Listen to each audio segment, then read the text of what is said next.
1, 3.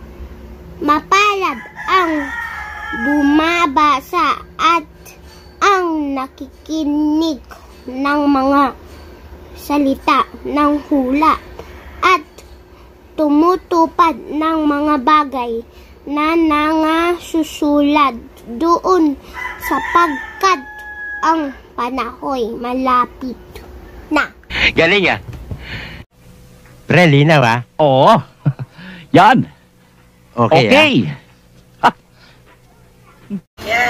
Ayun, maraming salamat po una sa Diyos at tayo ay nagkaroon na naman ng pagkakataon na makapag-usap-usap ng mga salita ng Diyos.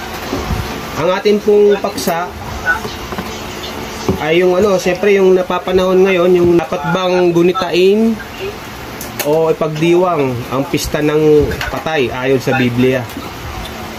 Basahin muna po natin yung sinasabi ng mga tao tungkol sa pesta ng patay. Basahin muna natin yung sinasabi ni Daisy Cayos ng Every Nation Campus noong November 1, 2020. Sabi niya dito, taktawan ko na po yung mga nauna niya sinabi. Doon na lang po pupunta doon sa sinasabi niya na saan nga ba nagsimula. Yun nga po sinasabi niyang pesta ng patay. Ugatin muna natin kung saan daw ito nagsimula. Ang sabi niya dito, ang paggunita sa Undas o Todos los Santos ay may mahabang kasaysayan. Pesta ng patay. Ito, noon daw 10th century, sabi niya, ang Todos los Santos daw ay ginugunita tuwing May 13. I-note niyo po, May 13 daw. Ngunit, sa utos daw ni Pope Gregory III, inilipat ito sa November 1, upang sabayan ang Samhain. Isang pista daw ito ng mga pagano, kung saan pinaniniwala ang nagbabalik sa mundo ang kaluluwa ng mga namayapa na. So yun pong sabi niya. Tuloy natin. Nung maupo daw si Pope Gregory IV, si kanina the third, ito naman the fourth naman, ang Todos los Santos ay pinalawig sa buong simbahang Katolika. Sa araw na ito, ang lahat ng mga Kristiyanong Katoliko ay iniimbitahang alalahanin at ipanalangin ang mga kamag-anak nilang sumakabilang buhay. Sino yung sabi niya? Tuloy ulit natin. Nang sakupin ng mga Kastila ang Pilipinas, isa ang undas sa mga tradisyong ipinakilala nila sa atin. Dahil na rin sa pagiging relihiyoso nating mga Pilipino, na natiling buhay ang tradisyong ito. Kung kaya't, sa tuwing sasapit ng undas, dumadagsa ang milyon-milyong kababayan natin sa mga sementeryo. Ayun po ang sabi doon sa sinasabi niya tungkol doon sa undas. Yan pala po, kung napansin niyo kanina, May 13. Pinagdiriwang pala ito noong una, May 13. Pagkatapos, yung nag-utos si Pope Gregory III, inilipat ng November 1. So originally, May 13 pala ho ito, hindi yung umpisa. Hindi November 1 agad. So yan po. So ganoon naman po talaga, kahit nga po yung kanilang sinasabing kapanganakan ng ating Panginoong Hesukristo, di ba? December 25. Pero originally po, hindi naman po December 25. Sa pagka malapit na po yung panahon na yan, pag-aaralan din po natin yung mga tungkol po dyan. Dito muna po tayo focus sa araw ng mga patay, So ganoon po, ang nangyari, ito po pala hindi galing sa Pilipinas, yung paniniwalang ito, galing pala ito sa mga Kastila. So kung tayo, nasa akop ng mga Kastila, yung mga paniniwala nila, na-adapt natin. So hindi ito galing sa Bible. Mamaya makikita natin sa pagpapatuloy ng ating pag-aaral kung talagang hindi nga talaga ito galing sa Bible kundi sa mga Kastila. Sila lang ang nagturo sa atin. So balik tayo, lumalabas tayo mga Pilipino pala, natuto nung una yung ating mga ninuno sa mga Kastila. So ngayon, kanino ba dapat tayo matuto ayon sa ating Panginoong Hesukristo? Basahin natin yung John 7:17. Paki-note na lang po pagka medyo mapabilis yung aking Kung may Bible dyan, sa Juan 7:17, ang sabi natin Panginoong Hesukristo, kung ang sino man tao daw ay nag-iibig gumawa ng kanyang kalooban, ay makikilala niya ang turo. Kung ito'y sa Diyos, o kung ako'y nagsasalita na mula sa aking sarili. So, ang pagkakakilanlan kung sa Diyos, yung turo. Ngayon, Sa Bible. opo, yun ang sinasabi ng ating Panginoong Hesukristo. Kung itong turo daw ba ay galing sa ating Panginoong Hesukristo, o kung yung nagtuturo lang, para nagpapahanga lang sa kanyang sarili, para ganun lumalabas ang ibig sabihin ng ating Panginoong Hesukristo. So ngayon ang tunod na tanong, paano makikilala ang turo kung mula sa Diyos?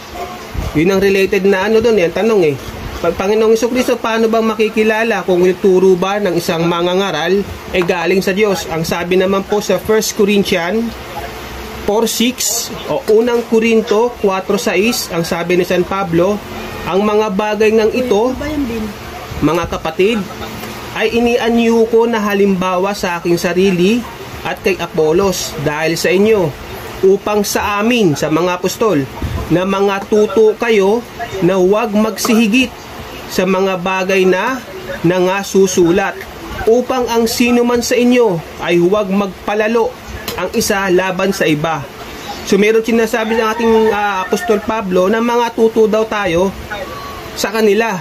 So bakit sa kanila o bakit sa mga apostol? Ang sabi naman sa Juan 1:3, 1 John chapter 1 verse 3, sabing ganon, yaong aming nakita at narinig ay siya rin naming ibinabalita sa inyo. Bakit? Upang kayo naman ay magkaroon ng pakikisama sa amin, sa mga apostol. Oo, at tayo ay may pakikisama sa Ama at sa kaniyang anak na si Hesukristo. Ngayon, bakit sila? Siyempre, sila yung mga saksi. Noong panahon na yon, na buhay pa sila, sila kasi yung mga kasama ng ating Panginoong Hesukristo. Natural, narinig nila yung mga aral ng ating Panginoong Hesukristo. Kumbaga, sila? Mga saksi, no? Basahin natin sa may Gawa 10:39. At mga saksi kami sa lahat ng mga bagay na ginawa niya sa lupain ng mga Hudyo at sa Jerusalem, na siya na may kanilang pinatay, na siya ay ibinitin sa isang punong kahoy. So ang mga saksi, ang mga apostol. Ngayon, anong ginawa nila nung sila sumaksi sa mga kanilang nakita, yung kanilang narinig? Anong ginawa nila? Ang sabi naman sa 1 John 1:4, sa unang 1:4, ang sabi, ang mga bagay na ito ay aming isinusulat upang ang ating kagalakan ay malubos. So ginawa nila, isinulat nila. Ayan, yan ang sinasabi nila. So bakit nila sinulat yung mga nakita nila o kaya yung mga narinig? Ang sabi naman ni San Pablo sa unang Korinto 14:37, kung iniisip ninuman na siya'y propeta o ayon sa Espiritu, ay kilalanin niya ang mga bagay na sa inyo'y isinusulat ko. Sabi ni San Pablo ito, na pawang utos ng Panginoon. So sinasabi niya rito, sino sa atin kung nag-iisip tayo'y propeta o kaya ayon sa Espiritu? Tulad ng mga nangangaral ngayon, no? Nangangaral, sabi nila, sa Diyos sila. Kahit sino pa sila, no? Kahit nangangaral sila, dapat, ang sabi ni San Pablo, kung ang sino man ay nag-iisip na siya'y propeta o ayon sa Espiritu, kilalanin niya yung mga bagay na isinusulat ko sa inyo, sabi ni San Pablo. Bakit? Kasi yon pawang utos ng Panginoon. So yun, si San Pablo, dapat kilalanin natin yung kanyang mga sulat kasi yun ay utos ng ating Panginoong Hesukristo. Tinanggap niya ito sa ating Panginoon. Ang sabi pa nga niya sa Galatia 1:12, sapagkat hindi ko tinanggap ito sa tao, ni itinuro man sa akin, kundi aking tinanggap sa pamamagitan ng pahayag ni Hesukristo.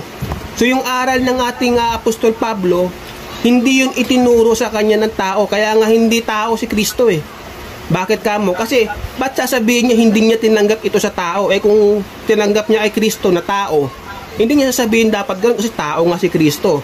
Pero ito, isang patunay ito na sinasabi ni San Pablo, sabi niya, hindi ko tinanggap ito sa tao. Eh kanino niya tinanggap?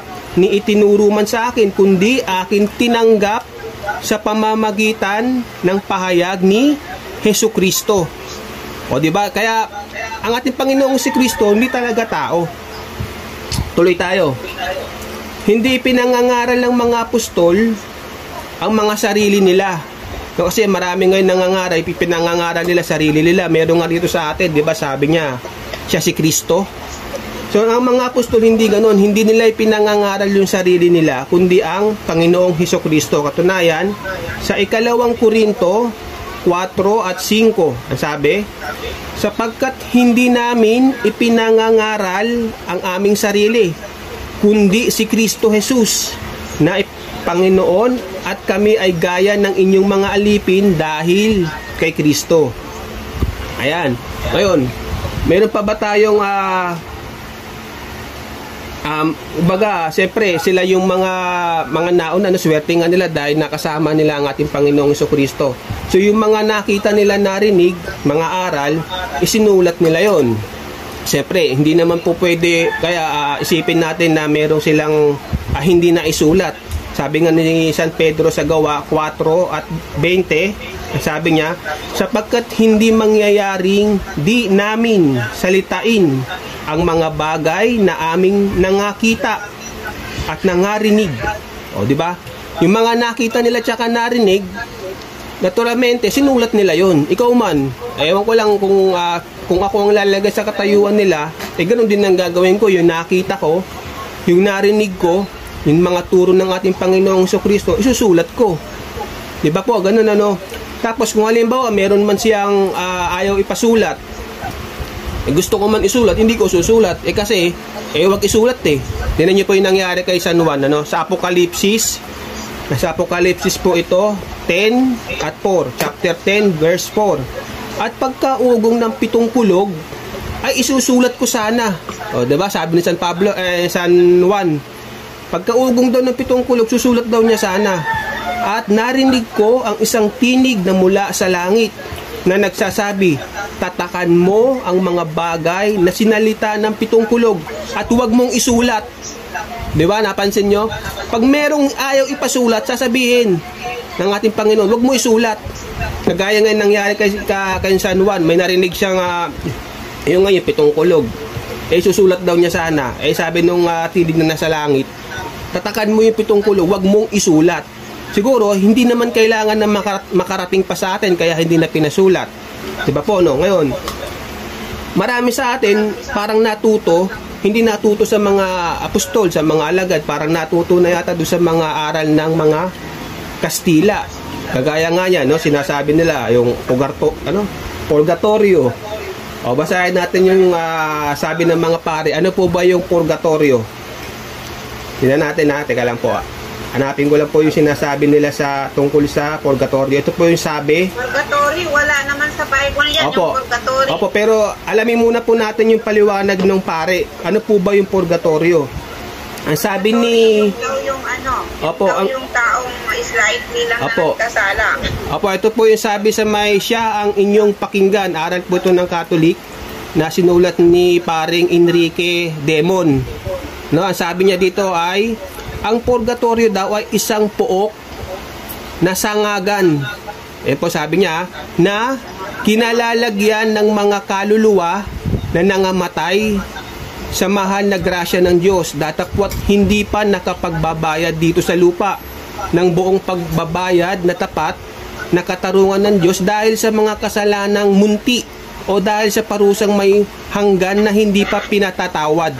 Yun po yung sabi ni Padre Enrique Demon. So ito pala isang lugar o puok na sangagan. Ngayon, paano po ito mahango? No, paano sila mahango doon sa purgatorio? Ang sabi naman po ni Padre Cardinal Gimons, ang sabi niya dito, may isang purgatorio at ang mga kaluluwang napipigil doon ay matutulungan sa mga panalangin ng mga matapat, lalong-lalo na sa pamamagitan ng karapat-dapat na sakripisyo sa altar. O parang ano na to, yung misa. O tuloy ko lang ko itong sinasabi niya ni Enrique Demon, sabi niya pa dito, ang dinadala ng mga kaawa-awang kaluluwa sa purgatorio ay ang hindi pagkakita sa Diyos at maraming sari-saring hirap at sakit. Wala silang magagawa sa sarili nila upang makaalis sa kanilang kapahamakan. Ngunit tayong nabubuhay pa dito sa lupa ang makatutulong at makapagbabayad sa kanilang utang sa Diyos. Tayo ay makatutulong sa kanila sa paraan ng mga panalangin ng mga indulhensyang ipinatutungkol sa kanila, ng mga paglinimos at ng ibang gawang kabanalan, lalong-lalo na sa paraan ng sakripisyo ng Santa Misa. So kailangan ka magpamisa, lumalabas para mahangon mo yung mahal mo sa buhay dun daw sa purgatorio. Yan po ang paliwanag ng mga pare. Ngayon, tuloy tayo dun sa ating balik tayo dun sa ating pinabasa kanina. So yun ang ng purgatorio ngayon. Tayo daw matutubos sa yung mga mahal natin sa buhay, mahango dun sa purgatorio sa pamamagitan daw ng panalangin ng tayo mga buhay pa. So kung sa Biblia tayo sasangguni, totoo ba yung sinasabi na ganun? Totoo bang matutubos ang kasalanan ng mga namatay sa pamamagitan ng panalangin ng mga buhay na tao tulad natin? Basahin natin yung Ezekiel 14:20. Chapter 14 verse 20. Ang sabi, bagaman si Noe, ito taong matuwid ito, no? Si Noe, si Daniel at si Job ay nangandoon, buhay ako, sabi ng Panginoong Diyos. Hindi sila mangagliligtas ng mga anak na lalaki o babae man. Ang kanila lamang ililigtas ay ang kanilang sariling kaluluwa sa pamamagitan ng kanilang katwiran. So dito lumalabas, kanya-kanya tayo ng katwiran. Halimbawa, si Noe, tsaka si Daniel, si Job. Bagaman sila mga taong matutuwid, hindi po pwede yung sa pamamagitan ng panalangin nila. Halimbawa, kung meron silang mahal sa buhay na napalihis, masama, ay namatay doon sa kasalanang nagawa nila, kinamatayan nila yon. Ibig bang sabihin, kung manalangin ba si Noe, mahango ba sa yon, mabubura ba yung kasalanan nila? Hindi. Kung halimbawa namatay kang babaero, halimbawa tinatahay ka sa puso doon sa tiyempo na may ginagawa ang kalokohan, yun na yung magiging hatol sa'yo. Yun na yung kasalanan na kumbaga i-record sa aklat. Kasi meron tayong sinatawag sa Biblia yung parang aklat ng buhay. Basahin natin yung Apokalipsis 20:12. Ang sabi, at nakita ko ang mga patay, malalaki at maliliit, at nangakatayo sa harap ng luklukan, at nangabuksan ang mga aklat, at nabuksan ang ibang aklat na siyang aklat ng buhay, at ang mga patay ay hinatulan ayon sa mga bagay na nasusulat sa mga aklat ayon sa kanilang mga gawa. So tayo hatulan sa ating mga gawa, hindi tayo hatulan dahil sa mga ginawa ng ating mga mahal sa buhay o yung mga panalangin nila. Tsaka tayo, maliligtas ba tayo? Hindi naman po kasi palakasan sa langit na mananalangin yung mahal mo sa buhay na matuwid. Ikaw, loko-loko ka. Hindi ka nagbago nung ikaw buhay, namatay ka. Hindi dahil doon sa panalangin ng mahal natin sa buhay, tayo, maliligtas tayo. Hindi po ganun yung sinasabi sa Biblia. Kung ano yung nagawa natin, yun na yung may re-record. Ayan. Ngayon, ang ipapanalangin po, hindi po yung mga patay. Ang ipapanalangin, siyempre, yung mga buhay. Sabi nga ni Santiago, sa 5:16, ang sabi niya, mangagpahayagan nga kayo. Sabi sa mga Kristiyano ni Santiago, mangagpahayagan nga kayo sa isa't isa ng inyong mga kasalanan, at ipanalangin ang isa't isa ang iba upang kayo'y magsigaling. Malaki ang magagawa ng maningas na panalangin ng taong matuwid. O halimbawa, papanalangin mo yung tao na nalilihis, inipanalangin mo buhay. samantalang siyang buhay. Pagka siya namatay na, hindi na ubra kasi may re-record na yung mga ginawa niya kung namatay siyang ganun. Ang ipapanalangin nga natin yung mga buhay dahil siyempre habang buhay tayo dapat gumagawa tayo ng ng mabuti. Sabi nga sa Ecclesiastes 9:5, sapagkat nalalaman ng mga buhay na sila'y mga mamatay, ngunit hindi nalalaman ng patay ang anumang bagay, ni mayroon pa man silang kagantihan, sapagkat ang alaala sa kanila ay nakalimutan. So pagka namatay na tayo, di na natin alam yun. Nakakalimutan na natin, di na alam natin kung ano pa yung mga ginagawa ng mga buhay. Siyempre, patay na nga tayo. So yung mga buhay, wala na magagawa kung manalangin man sila para sa mga patay. Dapat tayo habang buhay pa gumawa na tayo ng kasang-ayon sa kalooban ng Diyos. Mabuti. Ayun. Kahit ang mga 'di ba? Kahit nga yung mga kaaway, 'di ba, pagka buhay pa, yun ipinapanalangin niyo. Sabi nga ni Mateo 5:44, datapwat sinasabi ko sa inyo, ibigay ninyo ang inyong mga kaaway at idalangin ninyo ang sa inyo'y nagsisiusig. Yun ang sinasabi. Wala akong ewan ko lang kung meron kayong nababasa na na may inutos ang Diyos na ipanalangin pa yung mga patay. Ewan ko lang kung meron kayong ma-search na gano'n o makita na may inutos na yung buhay, yung patay, ipapanalangin pa. Ang karamihan na mababasa natin sa Biblia, kahit nga yung kaaway mo pinapanalangin kasi buhay pa naman kasi kasi baka magbago. Yung buhay, yun na talaga yung pinapanalangin. Ay ano ang sabi niyang ito, basahin natin yung sinasabi ni Dr. Jose Rizal tungkol sa mga aral niyang mga pari. Share ko lang po sa inyo itong sinasabi ni Jose Rizal na to. Ang sabi niya dito, kasi pa nagpamisa nga, magpamisa ka talagang may bayad Ang alam ko ganun may bayad yun Ang sabi ni Dr. Jose Rizal sa mga aral ng mga pare ito, sabi niya, sa liham sa mga kababaihan ng malolos ni Dr. Jose Rizal.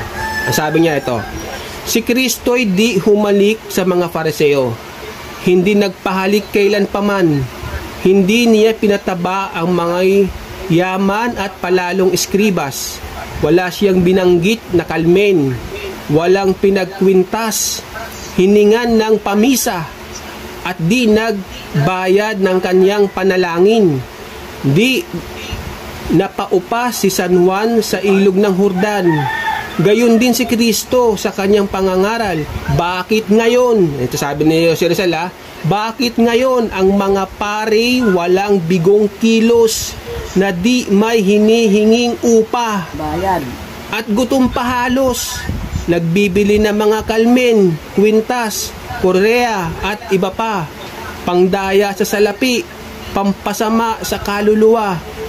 Sapagkat kalmanin mo man ang lahat ng basahan sa lupa, kwintasin mo man ang lahat ng kahoy sa bundok, ibilibid mo man sa iyong baywang ang lahat ng balat ng hayop, at ang lahat na ito'y pagpagurang mang pagkrus-krusan at pagbulong-bulungan ng lahat ng pari sa sangdaigdigan, at iwisik man ang lahat ng tubig sa dagat, ay di mapalilinis ng maruming loob, di mapatatawad ang walang pagsisisi.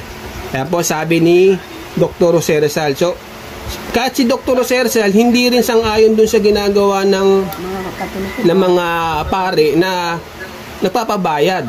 Kasi pinuna nga niya, kahit nga naman daw si Kristo, si San Juan, walang bayad, hindi siya nagpabayad. Kaya tayo, maano natin na si Dr. Jose Rizal nagbabasa ng Bible katunayan na nagbabasa ng Bible. Tingnan mo sa Mateo 10:8, Matthew 10 verse 8, sabi niya, ang sabi ng ating Panginoong Jesucristo, mangagpagaling kayo ng mga may sakit, mangagpabangon kayo ng mga patay, mangaglinis kayo ng mga ketong, mangagpalabas kayo ng mga demonyo. Tinanggap ninyong walang bayad, ibigay ninyong walang bayad. Kita mo, dapat hindi nagpapabayad. Kahit sa pangangaral ng ating mga apostol, hindi rin sila nagpapabayad. Ang sabi sa 2 Korinto 11:7, Ako nga bagay nagkasala sa pagpapakababa ko sa aking sarili upang kayo'y mga taas dahil sa ipinangaral ko sa inyo na walang bayad ang ebanghelyo ng Diyos. O biro mo, walang bayad talaga. Kahit sa pangangaral nga, hindi sila nanghihingi. Katulad ng mga ginagawang nangangaral nga, di ba, may sumasampa sa mga bus. Pagkatapos dadaldal lang. Pagkadaldal, may iikot na sobre. O kaya yung mga, basta may mga hinihingi. Sa Bible po, hindi ganoon ang tinan nyo ito sinasabi ng San Juan. Ikalawang 1:1-7. Sapagkat dahil sa pangalan, pangangaral nga nila sa Panginoong Jesucristo. Sapagkat dahil sa pangalan ay nagsiyahon sila na walang kinuhang anuman sa mga hintil. Wala silang kinukuhang anuman sa kanilang pangangaral. Nakatulad ng mga ginagawa ng iba na sumasampa sa... So okay sana yun no? Sumasampa sila sa mga bus. Kaya lang, ang hindi lang okay dahil hindi na lapat sa Bible, yung manghihingi ka pa. Dapat sa pangangaral mo, huwag kang manghihingi, kasi against na sa Bible Dahil ang mga alagad nga, hindi nagpapabayad wala silang hinihinging anuman. Ngayon, ano pa ang katunayan natin na si Jose Rizal nagbabasa talaga ng Bible? So, tingnan natin din yung sinasabi niya sa Noli Me Tangere tungkol sa purgatorio. Ito naman ang sabi niya. Tungkol naman sa purgatorio, ang sabi niya ito. Noli Me Tangere, page 52. Ang sabi niya, subalit ipagpatuloy natin at alamin kung paano napalipat sa Katolisismo ang purgatoryong iyan. Sabi niya, na hindi matutunghayan sa Biblia, sabi ni Jose Rizal, ni sa mga banal na ebanghelyo. Si Moises man at si Jesucristo ay di bumanggit bahagyaman. So kahit konti, walang binabanggit daw ang ating Panginoong Jesucristo o kahit si Moises, sabi ni Jose Rizal. Walang binanggit bahagyaman sa bagay na ito. At ang tanging pangyayaring tinutukoy ukol sa bagay na ito ukol sa Makabeo. Yung Makabeo po, ito yung parang additional books na siningit ng Catholic sa Bible nila. Tuloy natin. So yun daw ay hindi sapat, sabi ni Jose Rizal. Bukod sa ang aklat na iyan ay pinawalang halaga sa konselyo sa Laodicea at kung kailan na lamang muling pinahalagahan ng ating relihiyon noon ngang araw o ang mga Kristiyano ng mga unang siglo ay hindi naniniwala sa purgatorio. Yung sabi ni Jose Rizal, sila'y masayang namamatay na taglay ang pananalig na makakaharap sa Diyos. So kahit pa yung mga unang siglo, sabi ni Dr. Jose Rizal, hindi nila kilala yung sinasabing purgatorio na yan. So yan talaga si Dr. Jose Rizal may kaalaman din tungkol sa Bible. Kasi talaga naman wala ka naman mababasa purgatorio. Wala talagang ngayon, yung sa Undas, Todos Los Santos, meron ba tayo mababasang merong tinuturo ang Bible tungkol dyan? O yan, ako wala akong alam na meron Dinignan ko na sa mga Google, wala akong alam na purgatorio, tapos mayroon pang Undas, yung Undas, Todos Los Santos, o Pista ng Patay. Walang binabanggit talaga ang Bible. Tsaka isa pa, di ba ang tawag Pista ng Patay? Ang makikipista, patay. Kasi pista nga ng patay mga buhay. Tayo, buhay tayo. Bakit tayo makikipista? Di ba ganon? Pero, alam nyo ba ang nakikipista sa patay? Eto, meron din sa Bible Kasi meron nakikipista talaga na patay, na literal, buhay naman. Pero, sa Bible sinasabi patay. Nasa unang Timoteo 5:6. Ang sabi ito, datapwat ang nangagpapakabuyo sa mga kalayawan, bangaman buhay ay patay. So yung mga nagpapakabuyo sa mga kalayawan, kahit sila literal na buhay, para sa Diyos patay sila. So ito siguro, maaari makipista sila ng patay kasi mga patay naman sila sa paningin ng Diyos Sino? Ang sabi sa Bible, ang mga nagpapakabuyo sa kalayawan, bangaman sila buhay, ay patay. Ito siguro masasabi ko na itong mga tao ito, sila siguro, yung makikipista ng patay, kasi pare-pareha sila mga patay. Iba po, no? Kasi tayo, di naman, unang-una, hindi binabanggit ng Bible. Kung itinuro man ng ano yan, itinuro ng Diyos yan, hindi po pwedeng hindi nila isulat. At diba, sabi nga ng mga apostol, hindi nila maaaring hindi nila salitain yung mga sinabi ng ating Panginoong Jesucristo. Eh kung may sinabi tungkol dyan, susulat nila yun. Diba po, no? Kaya tayo, ang makakatiyak tayo, yan talaga galing yan sa mga Kastila. Hindi ang aral ng mga Kristiyano. Hindi nga kilala nga daw yun ng mga Kristiyano nung unang siglo. Di ba yun ang sabi ni Jose Rizal? O ngayon, sasagot tayo ng mga ilang common na tanong ng tao tungkol dyan sa pesta ng patay. Ang sabing ganun, bakit daw may araw ng pesta ng patay? O, unang-una, kaya meron nun, siyempre, galing sa mga Kastila, isinakop ang Pilipinas ng Kastila. Siyempre, yung mga paniniwala nila, ituturo nila dun sa sinakop nila. Yung isa na nga tayo, yung mga Pilipino. Hindi ito galing sa Bible. Dahil kung meron sa Bible, kung ito galing o turo ng Diyos, dapat isusulat ito ng mga apostol. So, ano tayo? Hindi ito galing sa mga apostol. Hindi ito aral ng Biblia. So kaya meron yan kasi dahil sa mga Kastila. Aral ng mga Kastila yan. Ayan, hindi dapat yan panatilian o hindi dapat natin ituro yan sa mga susunod na henerasyon. Kasi ang nangyari dyan, kaya nanatili yan dahil pasa-pasa na yan eh. Mga lelang-lelang natin, siyempre tinuro na nila yon. Aral na ng Bible, dapat hindi na natin maipasa yan, mahinto na dapat yan. Sabi nga ni San Pablo sa Colosas 2 at 8, sabi, ngayoy magsiingat baka sa inyo'y may bumihag sa pamamagitan ng kanilang filosofiya at walang kabuluhang pagdaraya ayon sa salit-saling sabi ng mga tao. So yan na nga, salit-saling sabi ng mga tao, ayon sa mga pasimulang aral ng sanglibutan at di ayon kay Kristo. So pinag-iingat tayo dyan na dapat hindi tayo dyan kumbaga sunod na sunuran niya sa mga utos ng tao kung hindi naman aral ng Biblia. Kasi parang lumalabas useless eh. Sabi nga sa Matthew 15 at 9, datapot walang kabuluhan ang pagsamba nila sa akin na nagtuturo ng kanilang pinakaaral ang mga utos ng mga tao. O diba, yan turo ng tao yan eh. Kasi wala nga sa Bible, hindi yan aral ng mga apostol. Siyempre pag hindi aral ng mga apostol, hindi yan galing sa Diyos. So yan, dapat hindi natin yan pinaniniwalaan. Kahit nga yun sa panahon ng mga apostol, no, pagka basahin na nga natin, no, Galacia 1:6. Sabi ni San Pablo sa mga taga-Galacia, sabi niya, ako'y namamangha na kay dali ninyong magsilipat sa ibang ebanghelyo. Biruin mo, namamangha San Pablo. Bakit?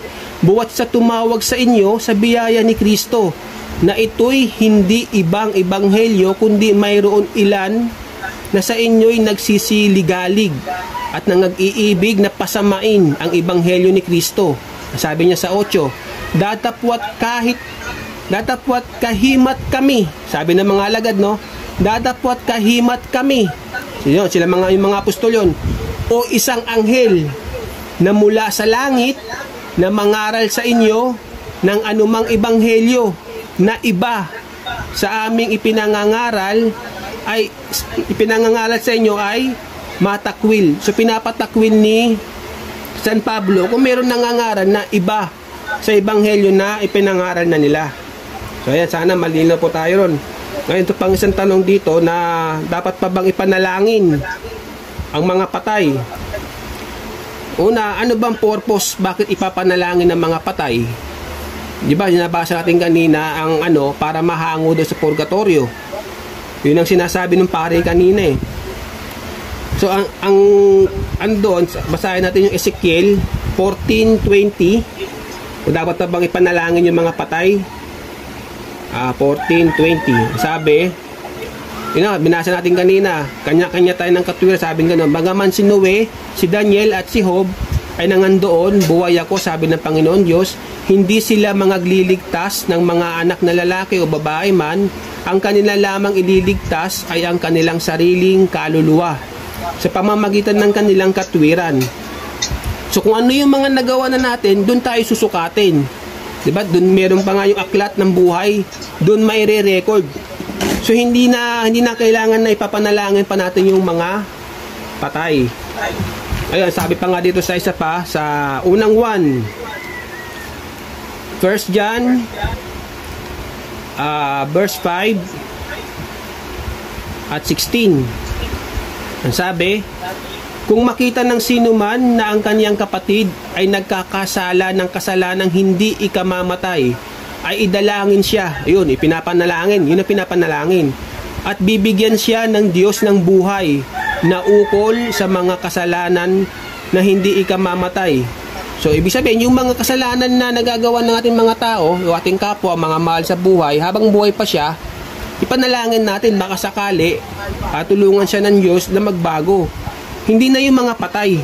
Walang ganun na instansya sa Bible na patay na ipapanalangin pa natin para mawala yung mga kasalanan na nagawa nila samantalang sila pa ay buhay.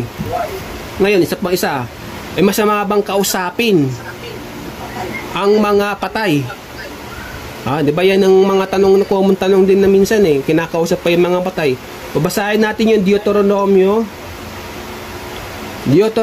18, chapter 18, ang verse niya 10. Ang sabi ganon, Huwag makakasumpong sa iyo ng sinumang nagpaparaan. Kapag sinasabing huwag, bawal yun, di ba po, no? Bawal umihi dito, bawal umihi. Kaya kapag sinasabing huwag, bawal. O, tuloy natin, no? Huwag makakasumpong sa iyo ng sinumang nagpaparaan sa apoy ng kaniyang anak na lalaki o babae, o nanghuhula o nagmamasid ng mga pamahiin. No, pansin niyo, no? Pati pamahiin, wag 'yun, wag makakasumpong sa atin noon. O inkantador o manggagaway sa 11. O inkantador ng mga ahas o nakikipagsanggunian sa mga masamang espiritu o mahiko o sumasangguni sa mga patay. Diba? Yun, bawal yun. Tayo hindi dapat natin kausapin yung mga patay kasi pinagbabawal ng Diyos na walang gano'n, wag dapat natin gawin yun. Sabi pa dito sa Ecclesiastes 9, ito, Ecclesiastes chapter 9 verse 10. Ano mang masumpong ang gawin ng iyong kamay, gawin mo ng iyong kapangyarihan, sapagkat walang gawa ni kathaman, ni kaalaman man, ni karunungan man sa libingan na iyong pinaparoonan. So wala nang alam yung patay. So bakit pa natin kakausapin? So yun po, malinaw na sana tayo. Hindi tayo dapat makipag-usap sa patay dahil unang-una bawal ng Diyos. Pangalawa, hindi na nila alam yun. Ngayon, ito naman, bumabalik pa ba yung mga patay? Diba, isa pang tanong yun. Bumabalik pa ba yung mga patay? Tingnan natin kay Job. Ang sabi ni Job 7 at 9 hanggang 10, ang sabi niya, kung paano ang ulap ay napapawi at nawawala, gayon siyang bumababa sa libingan ay hindi na aahon pa. Sa 10, siya'y hindi na babalik pa sa kanyang bahay, ni malalaman pa man niya ang kanyang dako. Nakita niyo yun? Yung mga bumababa sa libingan, yung mga namamatay, hindi na aahon pa, sabi nung ating nabasa. Hindi na babalik. Hindi na babalik pa sa kanyang bahay.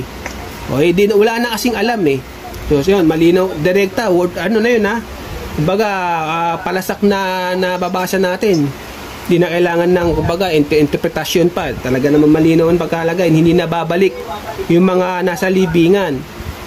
Sabi pa sa Ecclesiastes, balikan natin yung Ecclesiastes 9 at 5. Sapagkat nalalaman ng mga buhay na sila yung mga mamatay, ngunit hindi nalalaman ng patay ang anumang bagay. O hindi na nila alam, bakit iniisip pa ba natin na babalik pa sila? So sana hindi na natin isipin na ganun. Ngayon, ang ano dyan, kung hindi totoo yun, sino yung bumabalik? Sino yung nagpaparamdam? Sino nga? O yan. Sino nga ang nagpaparamdam? Yun, hindi katakataka naman ho yun. Bakit ka mo hindi katakataka? Basahin natin ha. Apokalipsis 16 verse 13. Ang sabi nga noon, at nakita kong lumabas sa bibig ng dragon at sa bibig ng hayop at sa bibig ng bulaang propeta ang tatlong espiritong karumal-dumal. Yung tatlong espiritong karumal-dumal, ang sabi ni San Juan, nagaya ng mga palaka. So yung mga espiritong karumal-dumal, nakakapag-anyo, gaya ng mga palaka. Ayan na, isa pa. Ito pa isa. Kumbaga ano sila, bad spirit. Ayun. Ikalawang Korinto. Bad spirit pa yun. Ikalawang Korinto 11 at 14. At hindi katakataka. Hindi katakataka, sabi ni San Pablo, sapagkat si Satanas man ay nagpapakunwaring anghel ng kaliwanagan. Sa 15, hindi malaking bagay nga na ang kanyang mga ministro man ay magpakunwari na waring ministro ng katwiran, na ang kanilang wakas ay masasang-ayon sa kanilang mga gawa. O sa Satanas man, nagpapakunwaring anghel ng kaliwanagan. Yung mga kampo niya, nagpapakunwari din mga ministro ng kaliwanagan. Ngayon, ang tanong doon, yung ba namang ninuno natin, lolo natin, hindi ba pwedeng gayahin yon ni Satanas para mailigaw tayo? Kasi inalayo ng demonyo Tingnan nyo, pansinin nyo to, no? Di ba ang sabi ng Panginoon Diyos sa kay Eva at Adan, huwag kang kakain ng bunga ng punong kahoy na yan. Bakit daw huwag kakain? Kasi pag kumain ka nun, mamamatay ka. Yun ang sabi ng Diyos. Biruin mo, sabi ng demonyo, sinabi ba ng Diyos yan sa inyo? Hindi. Kaya lang naman sinabi niya yon kasi magiging parang Diyos kayo. Parang siya, kontra lagi, ano? O pag kumain kayo, hindi kayo mamatay. Kaya lang kayo ayaw pakainin yan kasi parang kayo, magiging parang Diyos. Parang ganito lang din. Sinabi ba sa Biblia, na hindi na babalik, di naaahon pa? Hindi. Di totoo, parang ganun Tingnan mo, bumabalik yung lolo mo, kaboses nga niya nililigaw lang tayo. Ginagaya lang niya yung mga mahal natin sa buhay para tayo, hindi tayo maniwala doon sa sinasabi ng Bible na sinabi na nga ng Diyos na hindi na nga aahon, hindi na babalik pa ang patay. Eto si Satanas. Yung ba sabi? Ang ginawa, nagpanggap siya. Ginawang parang yung lolo natin. Parang tayo naman, naniwala naman yung iba. Bumabalik nga talaga. Hindi natin alam, yung demonyo pala yun. Na para nagpanggap lang.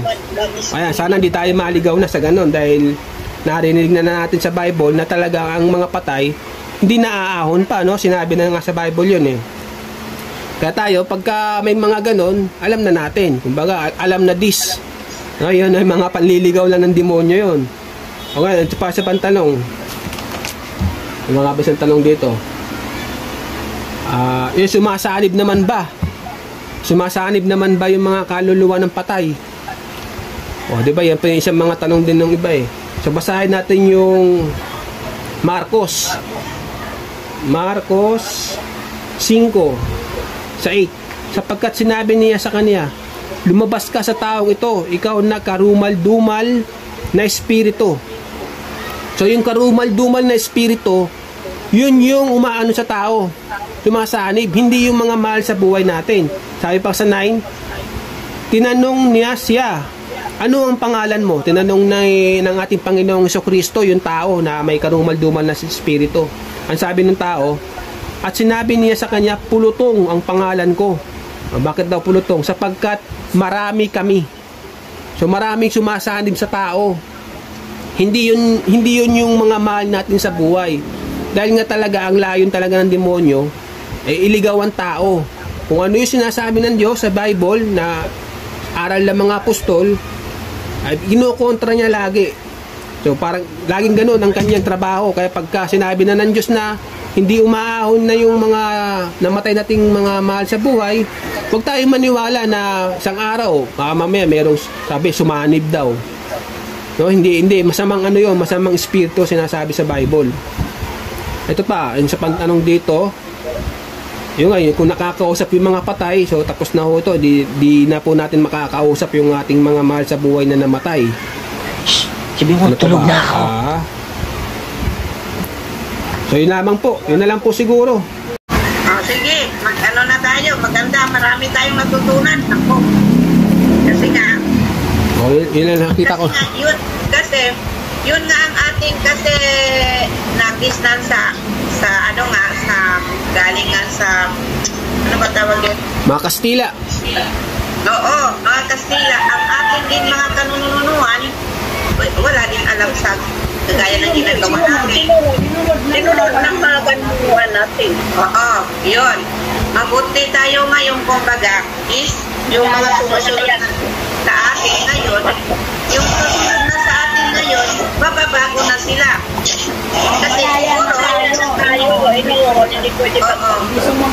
siguro kung noon yung ating mga kanununuan, yung nanay ng ating nanay, kumbaga, na mayroon yung isa na nakaalam, siguro hindi natin hanggang ngayon ano pa rin yung ano ng Kastila. Diba? Kasi sumusunod tayo sa Kastila kung ano man ang, kasi nga sinakop tayo, pati yung mga relihiyon, mga ano, yun ang na ano natin. Diba?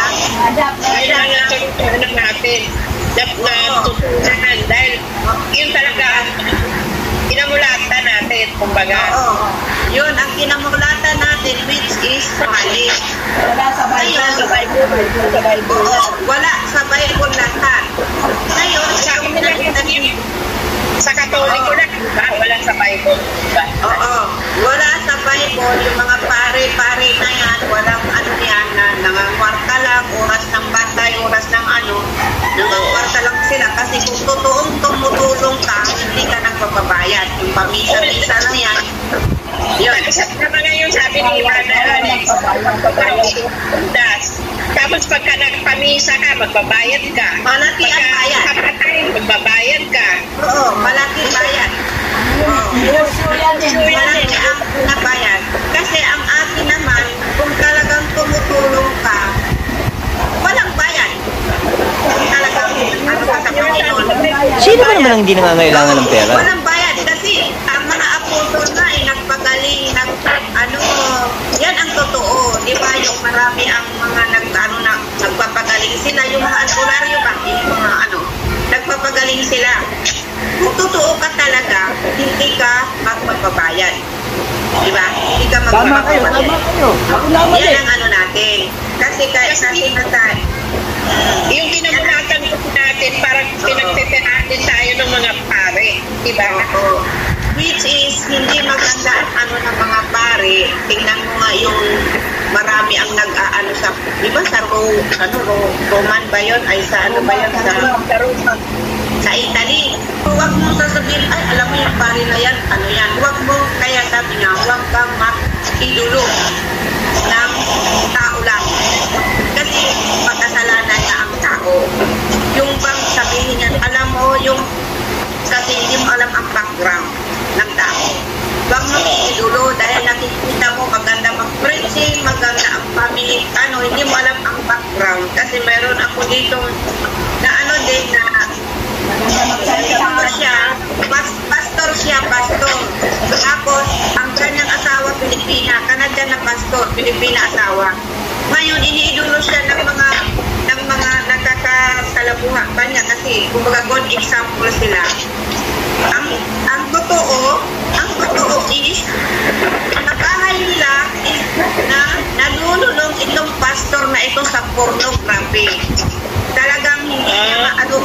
Pero sa ganito, halimbawa, kagaya ka Alex, maaano natin talaga na magaling siya.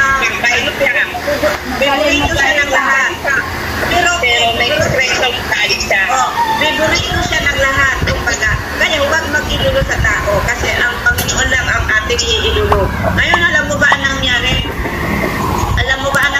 pastor na ito kasi hindi talaga siya maano sa pornography. Ngayon, ang buntis niyang Pilipina na asawa, ang kaibigan ng kanyang asawa is kinabit niya. Pero mo, pastor na yan, ha? Nag-preaching na lahat ng kumbaga favorite siya ng lahat, kumbaga good example siya ng lahat. Ngayon, ang nangyari, yung kanyang Pilipina na asawa is, pinatay niya at siya pa ang tumawag sa ambulance. Tapos, pinatay niya, nagbuntis ng 6 months. Tapos, pinatay niya, tapos sabi siya pa nagtawag, yung pastor na kangagta na dyan, na ang kanya daw asawa is nagpakamatay sa patas. Ngayon, in-explain siya na kunin pero hindi niya rin type. Ngayon, noong malaman ng buong congregation, hindi nila talaga maubos, maisip kasi good example na siya. Kaya huwag tayong sabihin na good example, hindi mo alam ang background ng tao. Kaya huwag mag-idolo ng tao kasi tayo is tao lang. Ang ating iidolo, walang kasalanan talaga yung Panginoon. Yun ang talaga. Kaya, bakit ako napunta doon? Ang ating topic is patay. Diba?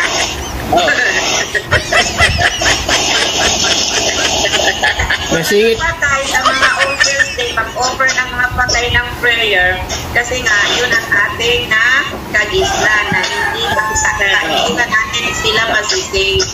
Patay na nga sila. Ayan. Kasi sa mga Mormons, ang patay, pwede pa daw nilang i-proxy. Sila ang magpo-proxy na nandito pa sila, mga buhay pa sila. Ang mga patay daw ng mga kanilang mga kamag-anakan, pwede pa daw nilang ipag-pray na papatawahan sila ng Panginoon. Ayaw ko itanong ko kay Alex. Ay, wala yan. Po. Kasi yun ang ng Mormons. Yun ang ng Mormons dong na sila daw, mayroon silang proxy na para ipagdasal ang mga patay ng mga nila kamag-anakan. Sila daw ang magdadasal dito sa lupa na pwede pa daw papatawarin ng Panginoon kasi sila daw ang proxy ng kanilang mga mahal sa buhay na para daw paligtas doon sa saan man sila. Diba? Matutuo ba yun? Hindi diba? Bakit mo ba ang tanungin?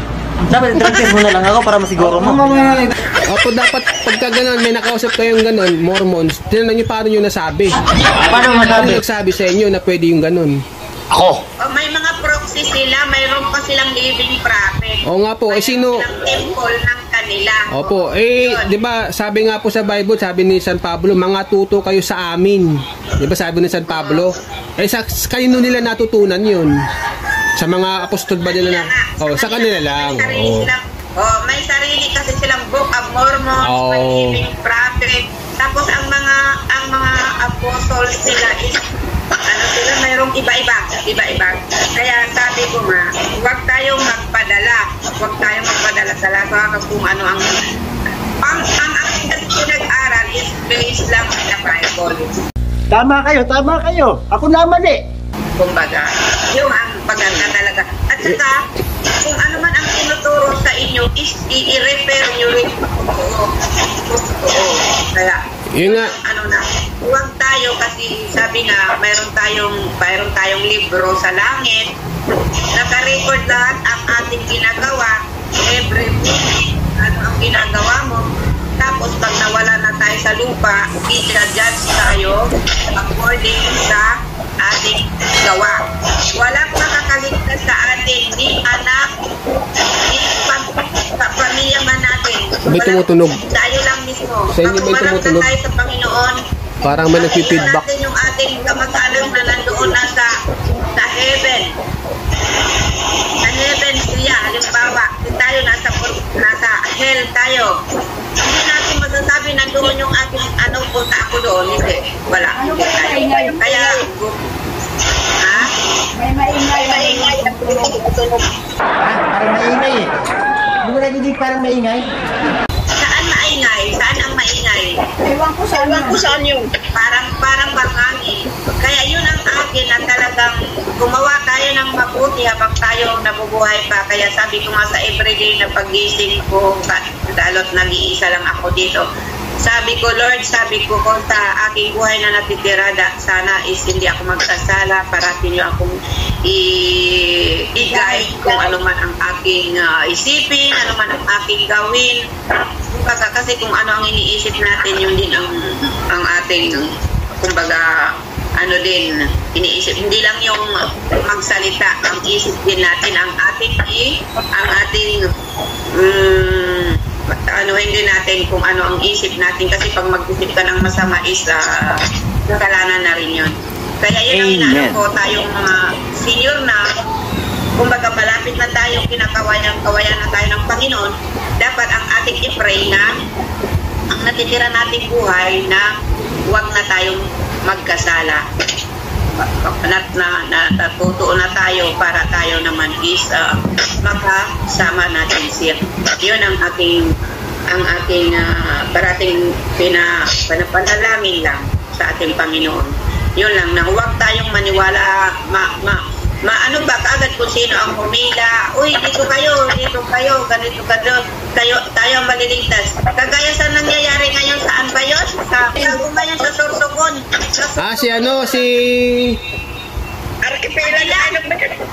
Senior Aguila. Senior Aguila. Si Senior Aguila na marami siyang naligaw, na ang mga bata na andun na sa bundok, meron na sa sariling community doon. Marami siyang naligaw. Marami asawa niya ng mga bata pa para dumaan mga sila. Bata, pinapag-asawa na kasi maguguna na daw ang mundo. Ano daw, sila lang daw ang maliligtas. Ngayon, marami ang nagtakbuhan sa bundok, tumama sa community niya. Ang mga bata pinag-asawa, tunusin pa lang. Kasi daw, kaya tayo, huwag tayo talagang maniniwala sa mga ganyan. Uy, dumating na ang Panginoon, di takbuhan na tayo.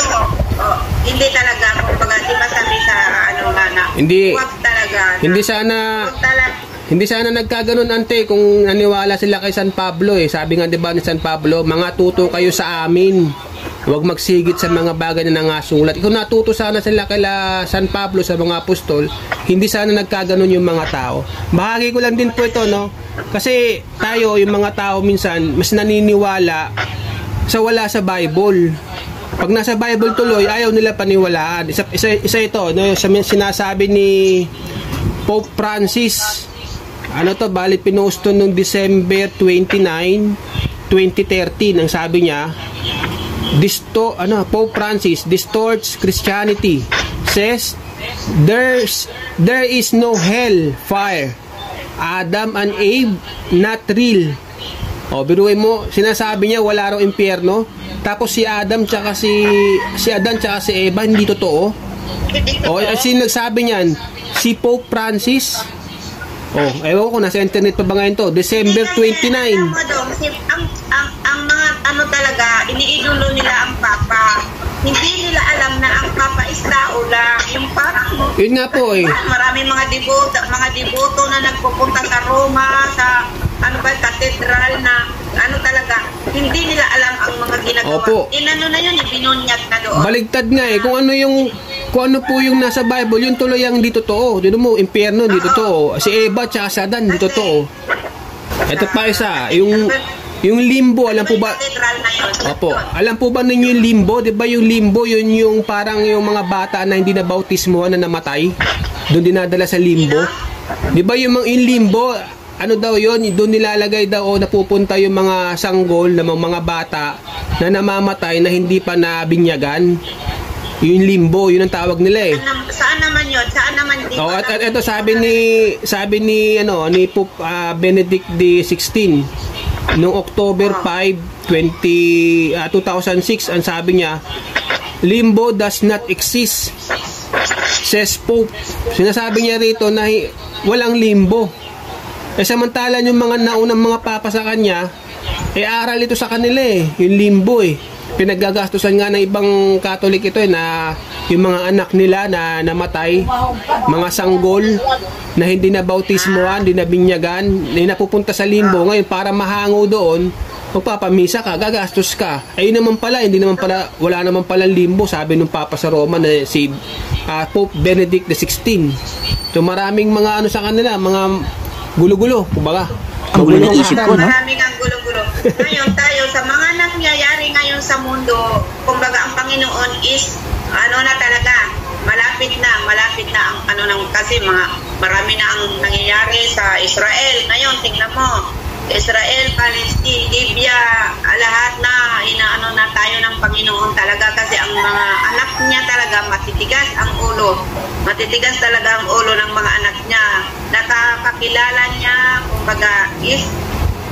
kumbaga nagdadaw pa sa kanya. Yan ang ano sa atin. Kaya tayo, kung ano na pag-aralan natin, kung ano na sa Biblia, yun ang i-ano natin, hindi yung kung sino-sino ang humila sa iyo na ganito kami lang maliligtas. O yun, sila lang ang maliligtas. Tingnan mo ano mga nangyari sa mga kabataan sa Sorsogon and Tawon. Nakakaawa, di ba? Nakakaawa talaga. Kaya hindi pwede yung pilitin. Yung pilitin na hindi naman tama. Kasi nakagisnan na. Hindi ipagpilit dahil, yan ang kinagisnan namin. Kumbaga, doon na ako. Hindi na, nakasara na ang mga. Mayroong ganun eh. Yun na, yan ang kinagisnan ko eh. Bahala kayo dyan, yung mga ano nyo dyan. Yan ang kinagisnan ko, doon na rin ako mamamatay. Kumbaga, ayun. Di ba? Mga sarado, kandado, ang mga ano nila. Sa kamote tayo nabuhay. Sa kamote tayo lumaki. Sa kamote rin tayo mamamatay. Kailangan wag tayo mga panatiko. Kung mga nagising na tayo, wag ipilit yung hindi naman tama na yun na ang kinagisnan, yun na ang kakamatayan, hindi makikinig, mga ano na ganito kahit hindi naman tama o ano. Maganda ang ating ngayong topic na mga patay, hindi na pwedeng ipagdasal kasi ang pare, ayan, magastos, magpapamisa ka, magbayad ka, mag-ano ka, walang silbi kasi mga patay na nila. Wala nang alam. Wala na silang alam. Diba tayo, pag natutulog natin para tayong patay, hindi na natin alam kung saan. Mabuti nga, nagigising pa tayo. Kumbaga, ayun ang mga patay na wala nang alam. Wala nang alam. Kaya habang buhay pa, doon mo anuhin. Kaya nga, habang buhay pa tayo, ang ating mahal sa buhay. Ipadama mo na ang pagmamahal mo, ang pagkikare mo sa kanila, yung pagtulong mo sa kanila, hindi yung patay na, saka na magbigay ng bulaklak kasi sabi nga meron akong nabasa dito na ang daddy nila wala nang alam. Ang daddy nila, alam mo ba yun, hindi niya mapurgat doon. Yung bata na yan, ang daddy niya is namatay, yung bata na yan. Tapos doon sa cemetery, hindi daw niya mapurgat sino ba yun yung kamag-anak daw nila. Ang bata is nagsalita kasi marami nag-offer ng mga bulaklak, sabi niya. Alam mo, ang daddy ko, noong buhay pa, hindi man nakareceive ng bulaklak. Bakit ngayon na patay na siya, nakareceive siya ng maraming bulaklak na, which is hindi na ma-appreciate. Hindi na alam. Hindi na alam. Hindi na ma-appreciate ng patay sa mga pagkain, mga bulaklak, iyak-iyak. Hindi na yung iyak-iyak, magdahos-dahos pa ng ataol, I love you, I don't want wala na, hindi na naririnig yan, maghagulugol ka man, ano ka man, hindi na naririnig yan. Yung i-offer mo man lahat ang the best na kabao, hindi na. Yung mayroong ako ditong amo, namatay siya, alam mo ba, naka-duster ang kanyang nanay, naka-duster lang, kasi nag-ano ako ng pag-cremation, naka-duster ang nanay niya, sabi niya, ayan, ano ng nanay ko, kung gusto mong dalawin, nandoon ako, ano ko doon, para siya nakatulog, naka-duster siya, katapos dinagay na sa kabaong na, tapos sulog na siya. Yun lang, sinulog pa. Wala na yung mga magagandang coffee, mahalin, ilang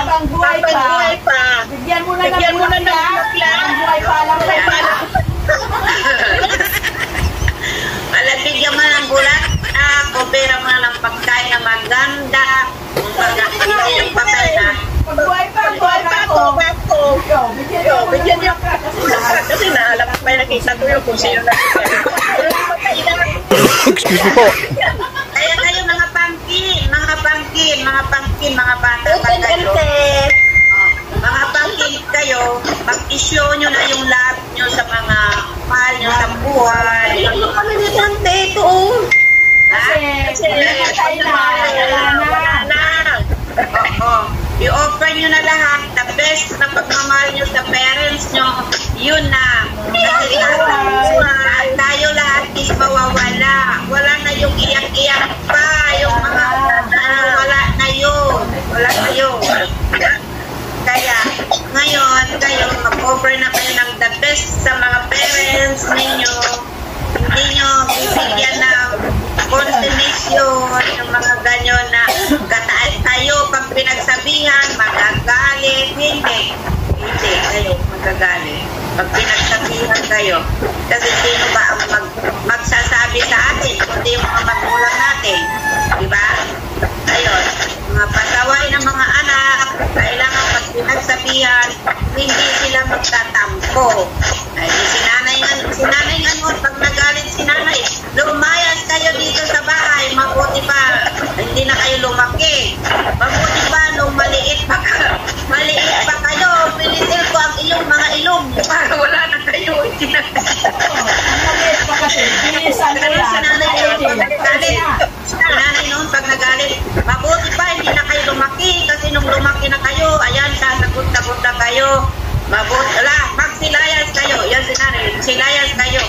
Yung maliliit pa kayo, pinisil ko na ang inyong mga ilong pa. Tapos, lumayas naman. Hanapin naman.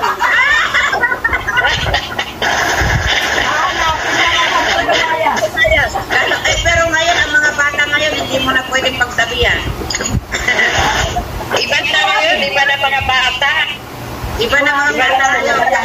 Kaya mag-careful ka na rin. Kasi pag siyempre, sasabihin ng magulang, lumayas ka. Siyempre, lalaya sila. Ihanapin mo naman. Diba? Sa galit yun.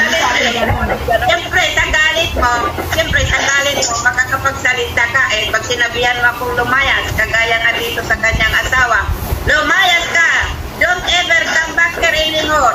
Sabi ko, hindi, huwag kang lalayas. Kasi pag lumayas ka, hindi ka na makakabalik. Hayaan mo siya magsabi, yung asawa niyang puti, Biljan, kasi pag tinupak, yung anak niya, alam mo yung anak niya, dapat yung bata na ito namatay, sobrang mga Biljan dito pag nagalit sa mga asawa. Mga konsumisyon kayo, mga Pilipina. Sabi niya, go back to your country. Layas. Sabi naman, tatawag sa akin, Ati, pinapalayas ako ng asawa ko. Punta ako dyan sa iyo. Mayroon kang matutulugan dito sa bahay, pero hindi kita kupupin. Huwag kang lumayas, kasi once na lumayas ka, sarado na, hindi ka na hindi na makabalik. Hindi ka kaya sa atin, mag-away ang mag-asawa, tapos mag-aal sa balutan, lalaya, susunduin ng lalaki, hindi. Dito, pag lumayas ka, kawawa ka babae, doon ka sa kalsada, hindi ka na makaka-intra ng bahay. Kaya sabi niya, Auntie, paano ito? Mayroon na akong isang bag, ready na ako mag-aal sa balutan, pati yung anak niya. Sabi ko, hindi kita kukupin. Sabi ko, kahit ako maluwag ang bahay ko dito, hindi kita kukupin kasi kawawa ka, ang asawa mo pagtsagaan. Ayun, nagtsaga siya doon. O yan talaga. Ang pagtsagaan ay galit kami sabi. May bunga ang pagtsatsaga. Kahit anong sabi ng asawa mo, lulugin mo, sabi ko. Lulugin mo kasi dito, kasi bago lang siya dito, 2 months pa lang. Bago pa lang siya dito, may anak siya. Pati yung anak namin, pinagsabihan, sana ikaw bata ka, mamatay ka na. May anak siya dyan sa atin na 5. Sabi ko, hindi biro ang abroad. At saka, bago ka pa lang dito. Sabi ko, magtsaga ka. Kaya, yun ang nagbunga rin. Ikaw po, tinukpok ko, nag-iwalay sila. Saan sila? Kaya mga pangkin, ano na ang mga napag-aralan natin? Ano na pick up? Ano natutunan? Kung ano napag-aralan natin? marami tayong natutunan. Ano ang natutunan nyo ngayon sa mga ano natin? Marami tayong natutunan kay kuya mo. Kasi ako hindi ko alam. Hindi ka na magsipag-siksikan yung talagang araw na chika. Totoo yun. Oo, huwag ka na magsipagsiksikan pa sa mga November 1, November 2 na ang mga tao milyon-milyon nagpupunta sa sementeryo.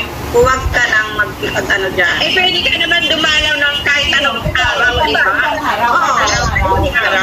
Siyempre, Para dumalaw, kahit anong araw.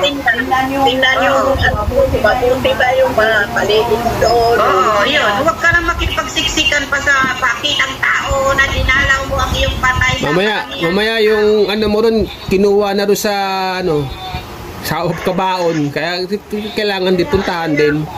Baka mamaya hinukay na ng iba, pinalitan na ng ibang patay.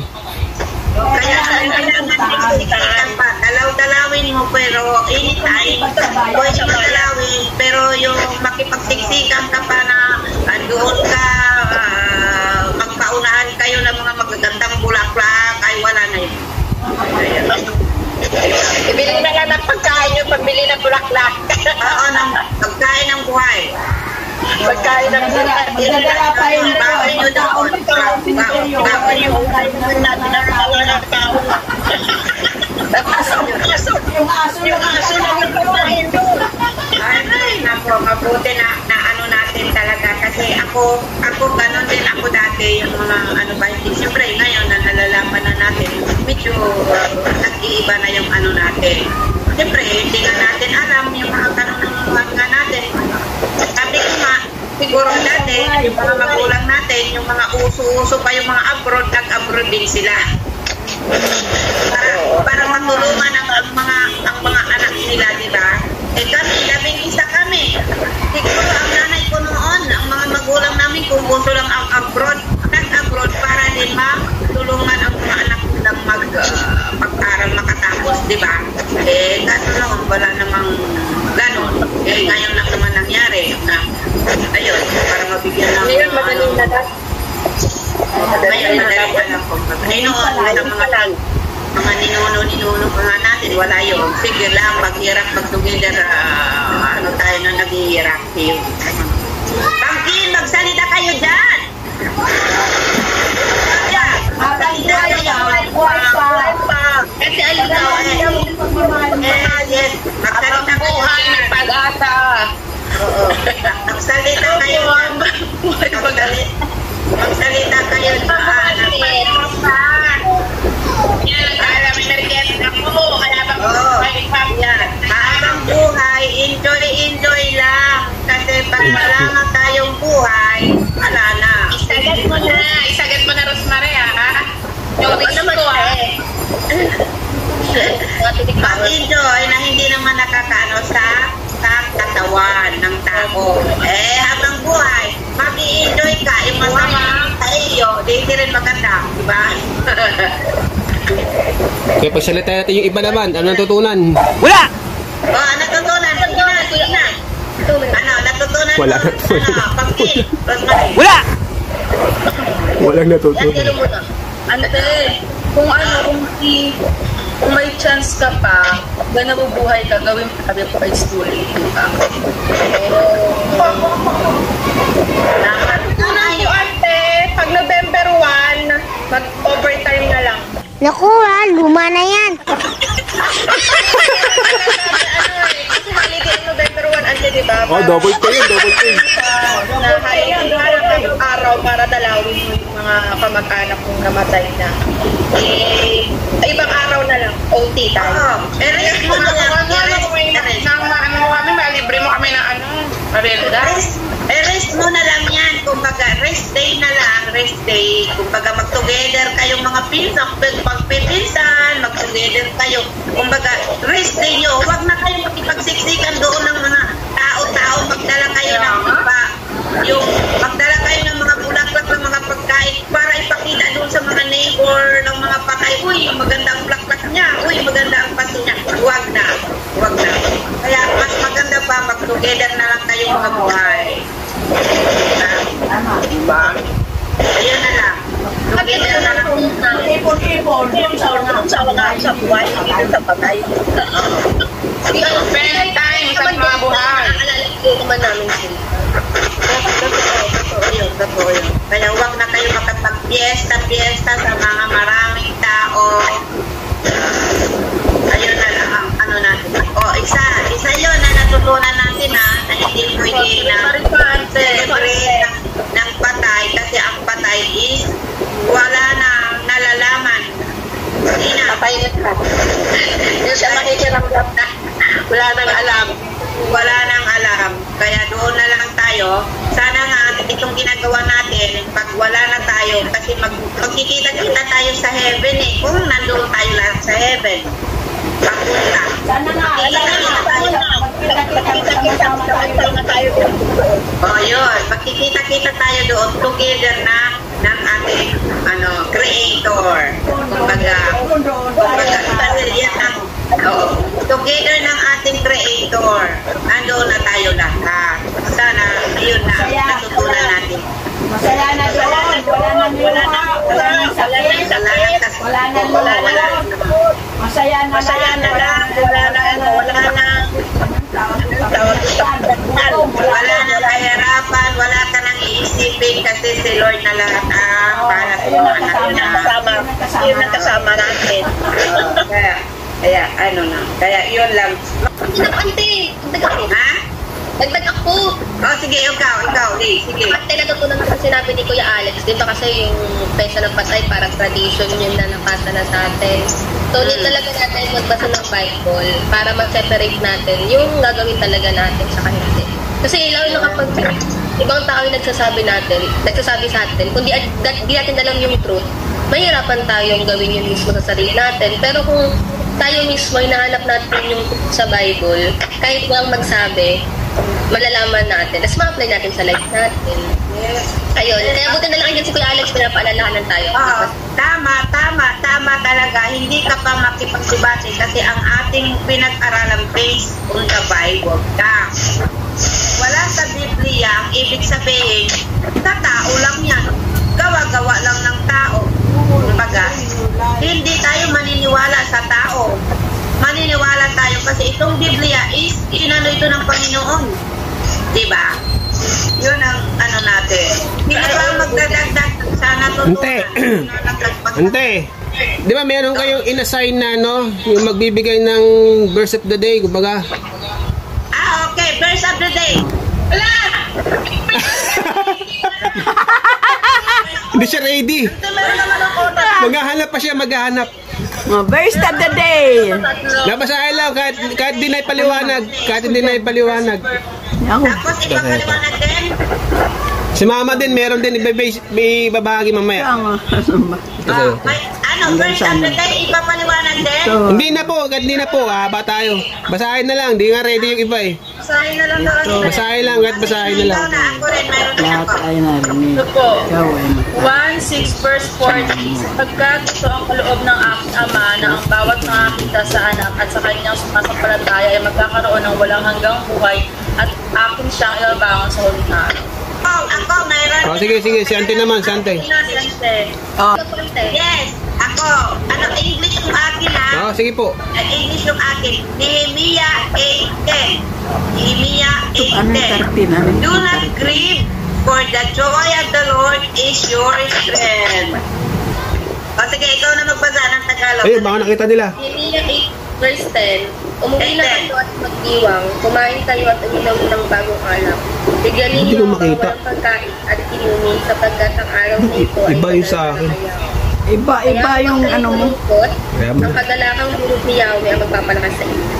Parang yun kot siya. Hindi makita. Sino pa? Ang kanino? Sino magbasa? Sino na? Si Mama na? Ano yung sa'yo? Ikaw na. Ayan. Ayan, sige. Basa. Daw. Ecclesiastes 12:13. Ecclesiastes 12:13. 12:13. Patuloy hanggang 14. Okay, basa Mother. Ito ang wakas ng bagay. Lahat ay narinig. Ikaw ay matakot sa Diyos at sundin mo ang kanyang mga utos.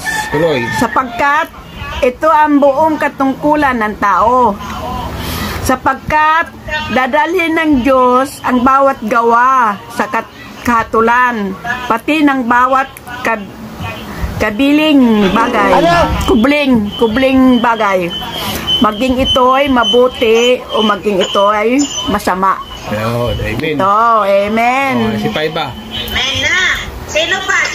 Ako, meron pa ako dito. Si ano na lang ang magta-translate ng Tagalog kasi wala akong Tagalog Bible. Micah 6:8. Micah 6:8.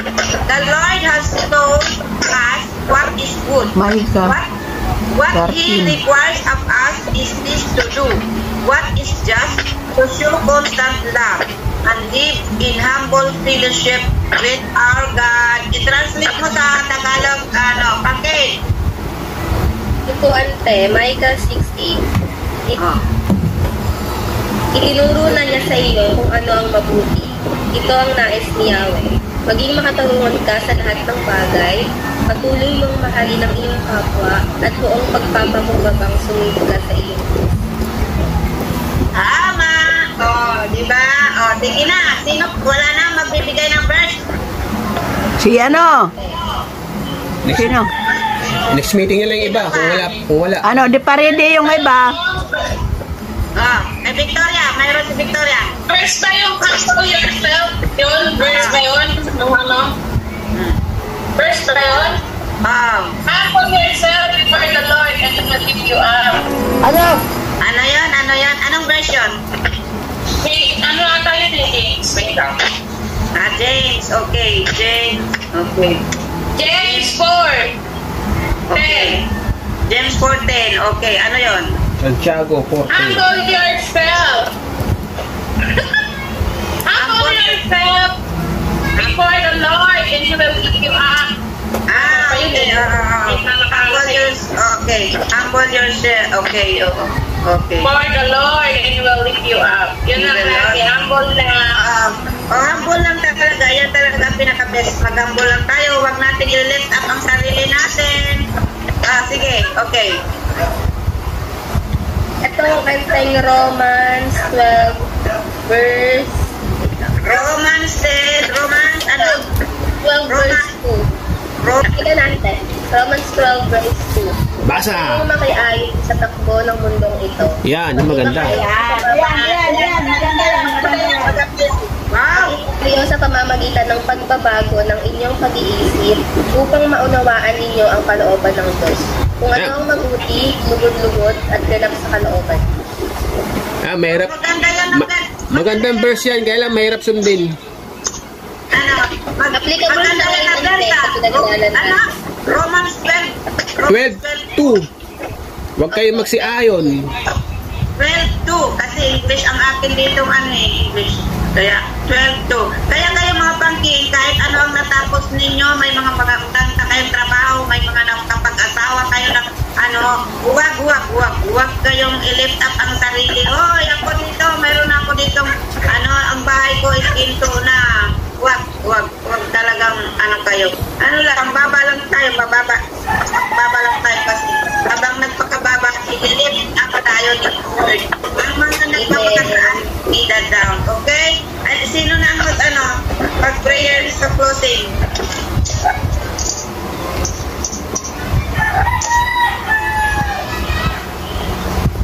Sino ang mag-prayer closing? Si Victoria na lang? At hindi. Kaya na nag-closing. Nag-closing ako nakaraan.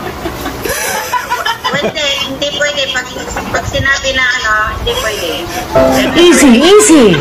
Explain it. Sabi ko na huwag kang magkakain ng baboy. Si Maras na magpo-closing. Paikot. Okay. Maras, mag-closing ka na. Sige, mga bata. Ito ante, para daw kay Ate Vic. Okay. Ito ang dapat na binabasa natin. Totoo naman. Yan.